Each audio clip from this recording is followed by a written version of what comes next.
Welcome to our 5 on 5. We're pleased to be joined by Senator Jeff Merkley. Senator, great to see you. Thanks for coming in. Great. Thank you. It's good to be here. All right, so let's start. We've heard a lot about immigration reform in Washington.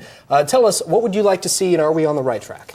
Well, so we had a group of 8 senators come out, 4 Republicans, 4 Democrats, to say, you know, this really is a time to wrestle with a comprehensive package.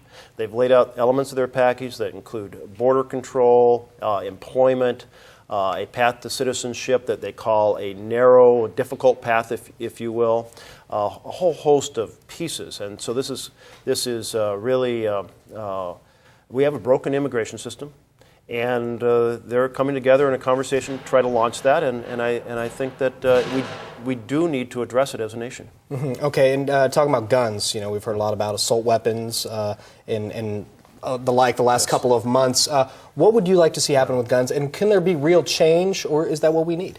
What I'd like to see is a conversation that addresses what measures actually have an impact on this terrible, horrific violence, and what measures are consistent with the Second Amendment.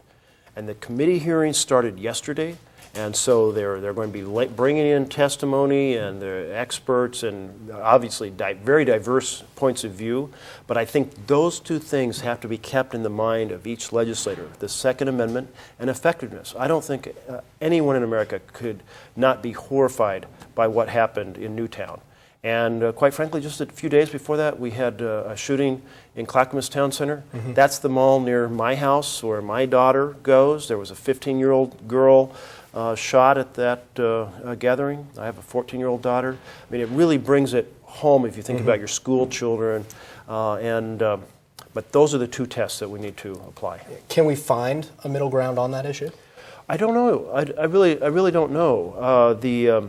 There's conversations that are going to involve how do we get a handle on mental illness when it's in the area of mental illness that's violent. I want to be clear, lots of mental illness is not about violence, but some is. And often people have sought aid and not gotten it. Why not? How do we make sure that that's addressed? There's going to be conversations about background checks. Here in Oregon, we have background checks on gun shows. Not all the nation does. We did that by initiative here in Oregon, so it was the citizens who decided. And so there's going to be many pieces of this puzzle that will be wrestled with. Okay. All right, we're going to take a quick break. Much more with Senator Merkley in a moment. Stay with us. Welcome back to our 5 on 5. Again, we're here with Senator Jeff Merkley. Senator, I know you've been working really hard on filibuster reform. What do you think needs to be done there? Well, we absolutely have to end this secret, silent filibuster that's been paralyzing the Senate. You essentially had in 6 years under Lyndon B. Johnson as majority leader, you had 1 filibuster. Last 6 years, we've had 391.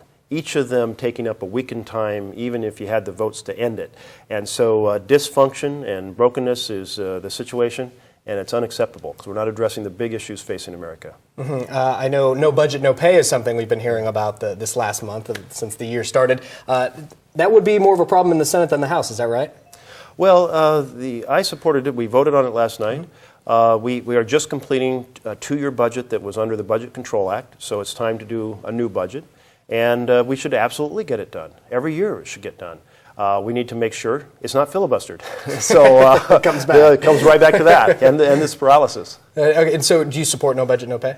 Yes, I did support the bill, yes. Okay. All right. Yes. And then I understand consumer protection package. What are you doing with that? Yeah, I'm introducing a set of reforms that basically are about fairness in financial transactions. You know, a successful family is a strong family. Having them families damaged by people being ripped off through payday loans or through medical debt on their credit report that shouldn't be there because they've resolved the debt. And this is something that it's a commentary on the complexity of our medical system, that you might have a $50 bill that you didn't even know about, or it was confused about, was it the laboratory sending it to the insurance company that didn't do it, and so on and so forth, and yet it may end up costing you thousands of dollars in higher interest payments on your mortgage. And that shouldn't be the case. Medical debt, once resolved, and everyone agrees it's been paid, it shouldn't be on your credit report. And so these are sorts of things that help us build successful families, and I hope we're able to get that through.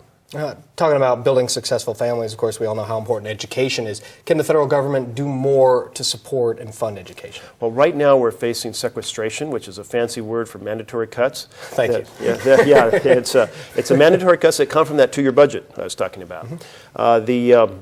what these cuts will do, they will affect Head Start. They will affect Title I schools, so low-income schools.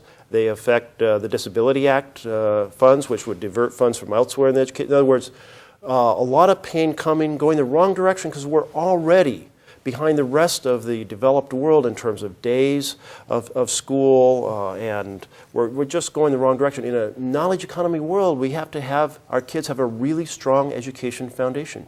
Very nice. Senator, great to see you. Thank you so much for coming in. Appreciate it. All right, stay with us. We'll be right back.